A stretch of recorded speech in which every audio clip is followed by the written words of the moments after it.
Dans une vaste forêt baignée de lumière dorée, vivait un renard rusé du nom de Rusty. Avec son pelage flamboyant et son regard protecteur, il veillait sur ses trois petits renardeaux, Flamme, Brindille et Mousse. Chacun d'eux avait une personnalité bien distincte. Flamme était intrépide et toujours prêt à explorer, Brindille était malicieux et aimait jouer des tours, tandis que Mousse, le plus jeune, préférait observer et apprendre des histoires de son père. Un matin, alors que le soleil perçait à travers les feuillages, Rusty réveilla ses petits d'un coup de museau affectueux. « Aujourd'hui, nous allons explorer une nouvelle partie de la forêt, » annonça-t-il d'un ton enjoué. Les trois renardeaux sautèrent de joie. Ils adoreraient partir à l'aventure avec leur père. Ils traversèrent un petit ruisseau en bondissant de pierre en pierre et s'enfoncèrent dans une clairière où les arbres formaient une arche naturelle. Soudain, un bruissement attira leur attention. Sur une branche, un petit oiseau au plumage azur les observait avec curiosité.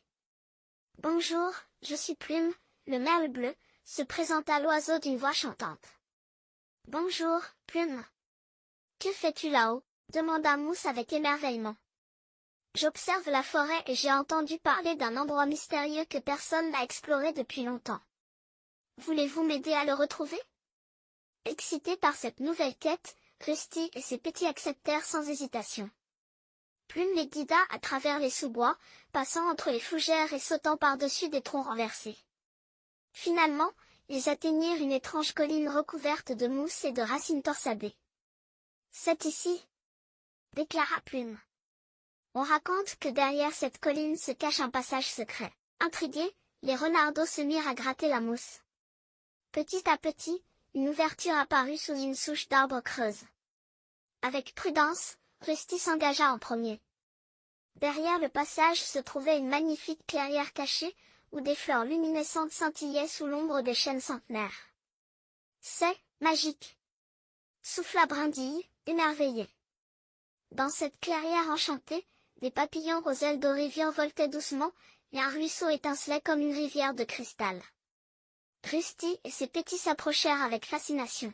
« Cet endroit est un trésor caché de la forêt », expliqua Plume. « Peu d'animaux connaissent son existence. » Les renardeaux jouèrent dans la clairière jusqu'au coucher du soleil. Lorsque l'obscurité commença à s'installer, Rusty rassembla ses petits. « Il est temps de rentrer. Mais nous reviendrons ici, » promit-il en leur souriant. Sur le chemin du retour, les renardeaux ne cessaient de parler de leur découverte. Ils avaient vécu une aventure extraordinaire et se sentaient plus unis que jamais. Ce soir-là, blottis contre leur père sous les étoiles, Flamme, Brindille et Mousse rêvèrent déjà à leur prochaine aventure, convaincus que la forêt avait encore bien des mystères à leur révéler.